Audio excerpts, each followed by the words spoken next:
Јас барам да се тргнат од дневен ред точките 11, 12, 13, 14 и 15 се работи за предлог законски решенија кои се поднесени од страна на министерот Горан Минчев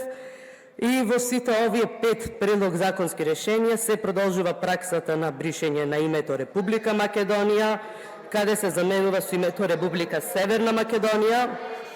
Јас искрено очекував колегиве од знам досега и да ја напуштат владината коалиција, особено откако Изет Меджити се врати сликан само со албанско знаме во Обединети нации, но очигледно послатки се министерските фотели третиот директор во Царина. Она на што јас сакам тука да го потенцирам и да се обратам до колегите од владеачкото мнозинство е дека после скандалот со затворањето на Центарот за македонски јазик во Лерин,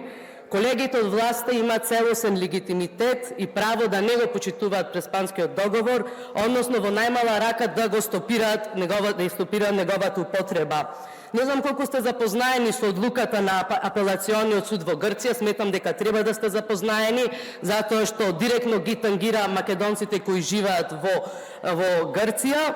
И јас само ќе ја цитирам тука одлуката за да сватите за што се работи. Односно, постојањето на Центарот за македонски јазик ги загрозува институциите на државата, јавната безбедност, националниот интерес и мирните односи со соседната држава Република Звездичка Македонија, затоа што намерно ја фалсификува историјата на регионот Македонија за да се утврди постоење и говорење на македонски јазик во соседните и граничните држави,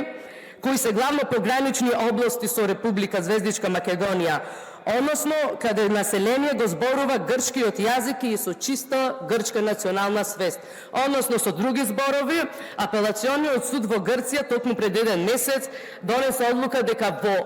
во Грција не постои население кое зборува македонски јазик и дека не постои население кое има чиста македонска национална свест. За жал од премиерот Мицкоски на ваквиот отворен негаторски и шовинистички чин од страна на Република Грција добивме дека само се работи за обична провокација и дека нема да биде впуштен во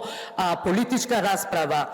Ова не е провокација, ова е флагрантно кршење на правата на македонците во Грција, ова е продолжување на политиките на грчката хунта и политиките на нагирање на македонците во Егејска Македонија, оние кои се откажа Заев, за кој го обвинувавте дека се откажали македонците во Грција, вие сега со овие измени продолжувате таму и за жал очигледно и колегите од ВМРО-ДПМН и колегите од ЗНАМ покажаа како добро ги полираат